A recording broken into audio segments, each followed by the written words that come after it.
আসসালামু আলাইকুম গাইজ, আমাদের রংপুরে আসতেছে তাহিরি হুজুর। আমরা চাইতেছি তার ওয়াজে। মূলত মাহফিলটা দিনের বেলা আয়োজন করা হয়েছে, যেহেতু ভাইরাল বক্তা।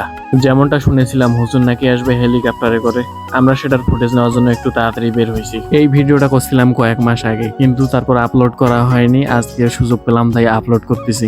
আগে আমার ভিডিও কোয়ালিটি তেমন ভালো ছিল না, কারণ আমার কাছে কোনো ভালো ডিভাইসই ছিল না। তো যাই হোক, ভিডিওটা এনজয় করেন। গাইস আমরা যাচ্ছি হেলিকপ্টারত করি তাইরি হুজুরের ওয়াজত। ঠিক আছে ঠিক আছে ঠিক আছে হ্যাঁ ভাই ঠিক আছে আমার সাথে আছে কিছু বড় ভাই।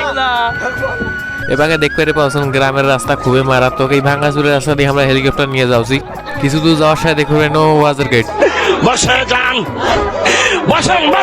আমরা গেটের গত বেশি দেরি করবেন নাই, আমরা চলে যাবো ভেতরত, কারণ আমরা দেখতে পাচ্ছি ওয়াজিয়ার গেট দেখতে আসিনি। সেজন্য চুপচাপ চলে গেল ভেতরত। ভেতরত আসি দেখি মারাত্মক বড় একটা প্যান্ডেলত মেলা মানুষ। এই হবে 15-20টা। আসি দেখো এই লাল রইতে তো মেলা মানুষ আছে তাহিরি ওয়াজ শুনবে। রে পাকে দেখি কিছু গণ্যমান্য ব্যক্তি বসি আছে তাহিরিক পাহারা দেওয়ার জন্য, কিন্তু তাহিরি গেলাম আইসি নেই। আমরা এটা বেশি দেরি না করে চলি গেল ওয়াজের দোকান বাড়ির, কারণ আমরা খাবার আলছি তাহিরি দেখতে আইসি নেই। এখন মূল কথা হল তাহিরি আসবে বলে আকাশ পথে সাইকেল লুট করেছি, তা আমরা সেইটাও দেখতে পারছি। আজ তোমাকে আমরা পুরো ভিডিওটা করি দেখামো কিভাবে তাহিরি আকাশ দিয়েছি। তা আমরা দোকানে চলি আসনো। আসিয়া কথা আমরা ভেতর ঢুকি দেখছি কোন দোকানত বসি খাওয়া যায়। এটা মেলা আচার টাচার নিয়ে আসছে, কিন্তু এলে আমরা কিনবেন নেই, কারণ আমার টাকা নেই। হুজুরেরা ওয়াজ না শুনি এডে আসি খেলনাপাতি কিনেছো। এডে আসলে তোমরা মেলা কিছু কিনতে হইবেন, এমনকি শীতের মার্কেটও করে হইবেন। এটা সব কিছু সেকেন্ড হ্যান্ড খাবার পাওয়া যায়। তাছাড়াও বাসিয়া মেরা খাবারও পাইবেন এটে। তোমরা এই আচারগুলো কিনলে পাইন, কারণ সরু চাউলের আচার। আর এগুলো হাতের স্পর্শ ছাড়া ঠ্যাং দিয়ে খসি খসি তৈরি করা হয়েছে। আচার দেখি মোর বেমালা পছন্দ হয়েছে, সেই জন্য ময়ও 1 লিটার আচার কিনুছুন। ভাই আচারগুলো সেই টেস্ট আছিল।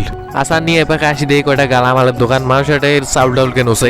এটা তোমরা দুর্লভ মূল্যে চাউল ডাউল কিনতে হইবেন। আমার অনেক খিদে নাগার কারণে আমরা খাবার গেছিল নুডলস, কিন্তু আমাকে বেঁচে প্রতিবন্ধী এগুলো চামচ। এই চামচগুলো প্রতিবন্ধী ভাতা দেওয়া উচিত। এপাকে দেখতে পাচ্ছেন মাজিদুল বেশ সুন্দর খাওয়াছে সেই স্টাইলে। মিশে না করে খাওয়াছে সাইড পাকে উকি ঝুঁকি মারেছো। এক দেখাবার দিলাম মুই খাওয়া শুরু মোর চামচের তো লুডুসে উঠেছে না, কি প্রতিবন্ধী চামচ দিছে। আর এপাকে মোর খাওয়াতে গিয়ে তুমি নিয়ে যাই অবাক। তো যাই হোক, খাওয়া দাওয়া শেষ করি আমরা চলে যাবো বাইরে। তাকে খাওয়া দাওয়া শেষ নেই হইতে দেখি তাহিরি চলে আসছে। সেজন্য আমরা এই লাল রয়েতে 100 কেজি সেলসিয়াস মানুষের ভিড় অতিক্রম করে যাচ্ছি তাহিরির ভাগে। এই জ্ঞান যেমন অনেক ঠেলাঠেলি করে ভেতর আসনো দেখতে পাচ্ছেন তাহিরি হয়েছে মাইক্রোর ওপর খাড়া হয়ে আছে। কতলে মানুষ দেখতে জন্য খাড়া হয়ে আছে, সবাই ভিডিও করেছে। তোমার কোন রকম জুম করে দেখাচ্ছ, তো তাহিরিও পতাকা উড়ে আছে মাইক্রোর ওপর খাড়া হয়ে। বেটা কালা চশমা পরি আছে, আর হাতে একটা বাংলাদেশের পতাকা। এখন নাচানাচি করি নিচুত নামি যাচ্ছে। যাই হোক, আমরা ওয়াজত বেশি দেরি না করে চলে যাচ্ছি বাড়ি, কারণ আমার মন গতি খারাপ। আশপাশে হেলিকপ্টার পরে দেখি আসলে রিক্সাত করি দেখছেন ওয়াজের আন্দা পাকা চলেছে। আমরা এই প্যাকে নজর না দিয়ে চুপচাপ চলে আসনো বাড়ি। মোর আজকের ভিডিও এতক্ষণে আর ধৈর্য ধরে মোর এই ফালতু ভিডিও দেখার জন্য ধন্যবাদ। ভিডিওটা ভালো লাগলে লাইক করবেন আর চ্যানেলটা সাবস্ক্রাইব করবে ভুলবেন না। সবাই ভালো থাকবেন। আসসালামু আলাইকুম। আসসালামু আলাইকুম গাইজ। ভিডিওটা শুধুমাত্র বিনোদনের উদ্দেশ্যে তৈরি করছিলাম, তাই কেউ এটাকে সিরিয়াসলি নেবেন না।